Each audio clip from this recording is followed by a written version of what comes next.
Happy new year, happy new year, happy new year लोगोफोर।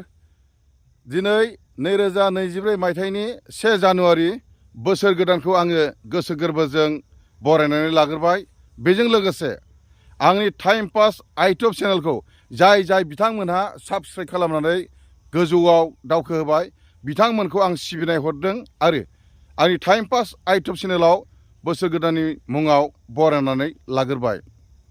आरो आं खावलायगोन जाय बिथांमोनहा आंनि टाइम पास आइटुब चेनेलखौ दासिमबो साबस्क्राइब खालामाखै नोंथांमोनखौ आङो बोसोर गोदाननि हेफाजाबजों सिबिनाय हरनानै खावलायदों जाहाथे अननानै साबस्क्राइब खालामनानै आंखौ थोजासे मदद खालामो।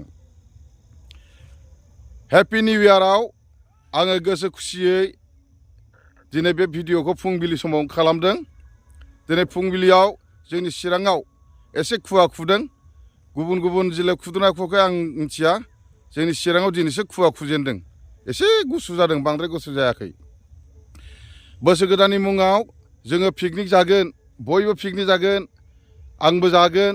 आसा खालामो नोंथांमोनहाबो बयबो बोसोर गोदाननि मुङाव जायगा नायनानै पिकनिकखौ जागोन। आंहा मैया खनसे जाखांबाय। बोसोर गोजाम बिदाय होनायनि मुङाव मैया खनसे जाखांबाय आरो गोदाननि मुङाव आङो आरो खनसे जाबावगोन। नाथाय आं मोनसे खोथाखौ बयखौबो गेजेरावनो खावलायनो नागिरदों लोगोफोर, बोसोर गोदाननि मुङाव पिकनिक जानानै जाहाथे लोंनायफोरखौ एसे आन्दाज लानाया मोजां आरो लोंनानै बांद्राय गारि घरा सालायनाया मा होनना बुङो बेहुस जानो नाङा, नांगौनि बारा सालायनो नाङा। मानो होननानै बुङोबा स्ल' ड्राइभ सेफ लाइफ होननाय बाथ्रा दङ, बेखौ बयबो मिथिखागौ। बेखायनो जाहाथे बैफोरखौ गुरुत्त' होनानै गारि घरा सालायनायफोरखौ एसे आन्दाज खालामो बेखौ आं खावलायदों। मानोना नोङो नांगौनि बारा गारि सालायनानै बोरैबाफोर जाबायबायोब्ला गावनि देहाफ्राबो दोलानानै नस्थ' जागोन आरो जिउआबो गोमानो हागौ। बेखायनो बैफोरनिफ्राय साबधान जानो थाखाय आङो गासिखौबो खावलायहरनाय जाबाय। बोसोर गोदाननि मुङाव नैबे आंनि टाइम पास आइटुब चेनेलनि गेजेरजों बयखौबो खावलायदों।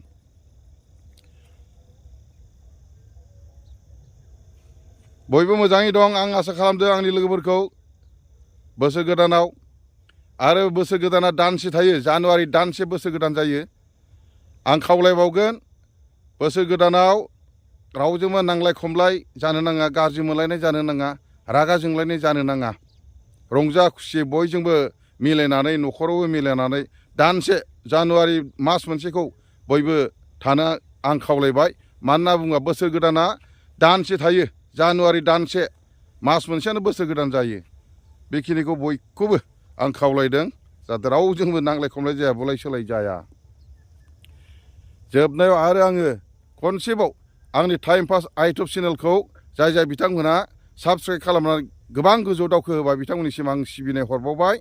आरो जाय बिथांमोनहा साबस्क्राइब खालामाखै बिथांमोनखौबो आङो बोसोर गोदाननि मुंजों सिबिनाय हरनानै साबस्क्राइब खालामनो थाखाय खावलायनो हरबाय। बिदिब्ला लोगोफोर, बोसोर गोदाननि आंनि नोंथांमोननो सिबिनाय हरनाय, नोंथांमोनखौ बरायनाय आरो बयनिसिमबो बोसोर गोदाननि उनाव गोजोन हामलायनाय हरबाय।